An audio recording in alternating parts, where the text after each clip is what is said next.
What's up, YouTube? In this video, we're going to talk about negotiation.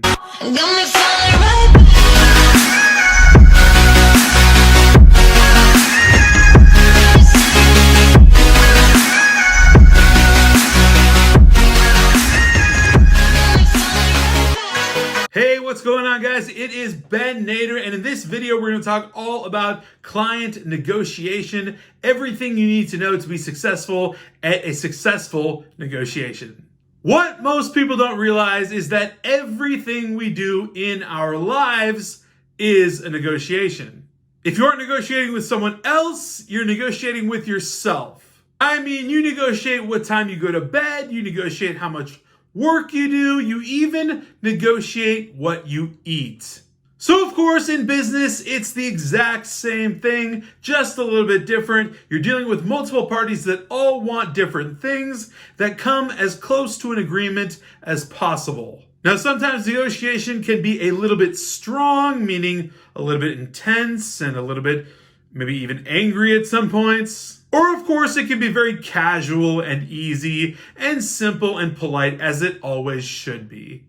So let's do what we said we came here to do. Let's talk about how to make negotiation easy. And honestly, this is really going to make your life easy, so please watch from start to finish because I'm really going to give you the full meal deal here on exactly how negotiation is done properly in business, specifically with my take on it being in the recruiting business. There's lots of negotiation, so I'm going to drop a lot of nuggets on you and give you exactly how this is done properly. Now, the number one thing you want to do in a really good negotiation is ask a lot of questions and keep a good open dialogue.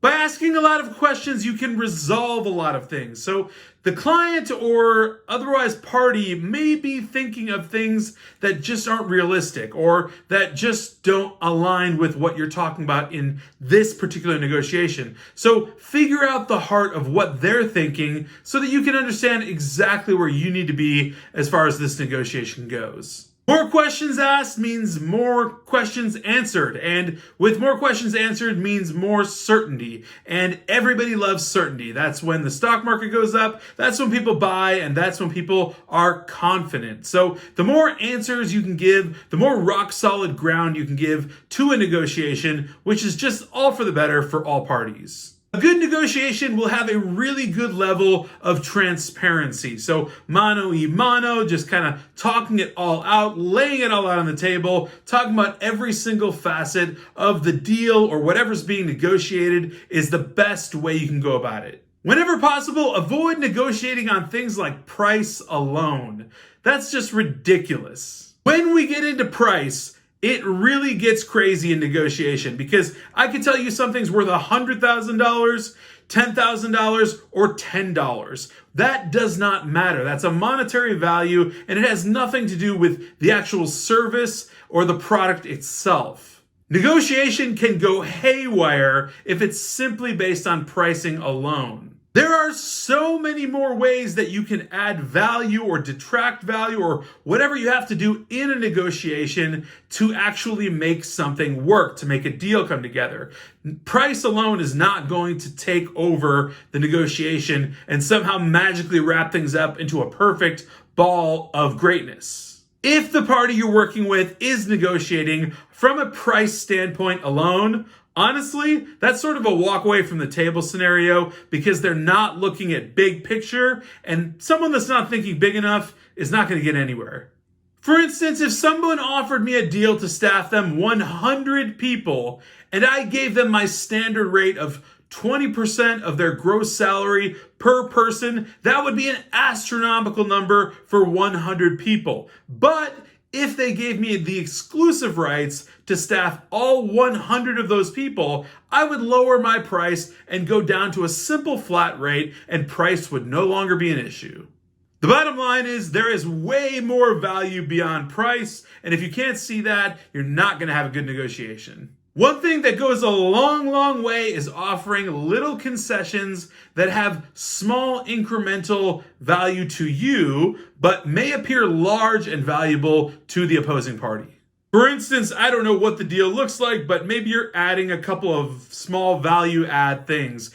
and they're incremental to you, they're nothing, they're very inexpensive, but to the other party, they're huge, they mean a lot, and they actually take that to heart, and they're like, wow, that sounds really, really cool. They're doing something big for us. That's a nice piece of negotiation that can work really, really well and make all parties feel at ease. Always be 100% transparent with negotiation with your other party. This is incredibly important. If you're holding things back, if you're holding things tight to the chest, things never really work out well. Being extremely direct, transparent, and forward is exactly how you'll get a win-win situation. Holding things back will only make the negotiation longer, more arduous, and difficult for both parties to come to a good agreement. This is why being transparent about both of your needs is extremely important. So for the other party to tell you exactly what they want and for you to tell them exactly what you want, that's when you'll come to something really nice, and that's when you'll mesh. You will not mesh if someone's hiding what they want or you're hiding what you want. No one will get anywhere at the table. They'll simply walk. Keep the negotiation going for as long as possible. Keep everyone at that table for as long as it takes to hammer out a deal. The reason for this is that it shows commitment. It shows transparency, commitment, and dedication to actually getting something done. When you don't walk away from the table, you are showing a strong sign of perseverance that you really want to make a deal happen, that you are serious about having something come to an agreement. And the other party will respect this very much. It could just be that the other party wants to know that you're all in, that you are all committed to them. And by staying at the table for such a long time, or giving them as much time as they need to decide and delegate on their own on a sidebar, that's a sign of commitment, and that will show off when you stay at the table for a longer period of time than usual. At the end of the day, always put the relationship first. Listen, here's the deal.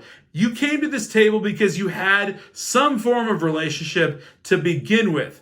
Keep that relationship at the forefront the entire time. Listen, business is business and money is money, but at the end of the day, we're all people and we're all working on something so that we can have a really good livelihood and a really good life. So here's the deal. The relationship always must come first. The deal is far beyond the relationship. So at the core of it, the relationship literally is the catalyst for what's going to create a great negotiation. At the end of the day, the relationship itself can grow out of this negotiation by staying at the table for a long time, by respecting the opposing party, by hearing everyone out, being transparent, and concluding with a really, really good deal. You can grow a longer term, better relationship where you might not have to negotiate as hard or even negotiate ever again with that same party because you came to such strong, good terms. A negotiation does not have to be a power struggle, and it shouldn't be a power struggle. It should be another party showing you exactly what they want, you showing them exactly what you want, trying to meet as close as possible with those 2 points, and everyone coming out on top.